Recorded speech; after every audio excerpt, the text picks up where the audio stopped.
Line পার্লের মধ্যে necklace, single line পার্লের মধ্যে নেকলেস।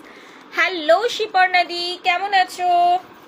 মনে হচ্ছে নতুন দেখছো লাইভ, মানে আমার ফটোটা দেখে যা মনে হলো। যদি পুরনো দিদি হয়ে থাকো তাহলে বলবো ফটোটা চেঞ্জ করেছো, আই থিঙ্ক ডিপিটা। কোথার থেকে লাইভটা দেখছো সেটাও একটু জানিও আমাকে, হ্যাঁ। আচ্ছা, এই থাকছে, দেখে নাও। সিঙ্গেল লাইন পার্লের মধ্যে অনেকেই খোঁজো তোমরা নেকলেস, তো এই যাচ্ছে, দেখে নাও। সিঙ্গেল লাইন পার্লের মধ্যে দিয়ে নেকলেস, এটাও আশা করি দেখে বুঝতে পারছো একটা সোনারি কপি ডিজাইন যাচ্ছে কিন্তু পিসটা। এই রয়েছে জিনিসটা, এই যে লুকটা, যেটার জন্য বেসিক্যালি, দাঁড়াও এটা না ঘুরে গেছে, এই যে লুকটা যেটার জন্য বেসিক্যালি জিনিসটা আরো খোলে। এবং তার সাথে এর আগে যে ডিজাইনগুলো দিয়েছিলাম একটা সাইডেই ছিল কিন্তু কাজটা, আরেকটা সাইডে পুরোটা পার্ল চেন ছিল। এটা হাফ হাফ করে রাখা হয়েছে কিন্তু কাজটা। তারপরে যাচ্ছে কিন্তু পার্লের চেনটা, তার সাথে এই চলে যাচ্ছে কিন্তু ইয়ারপিস।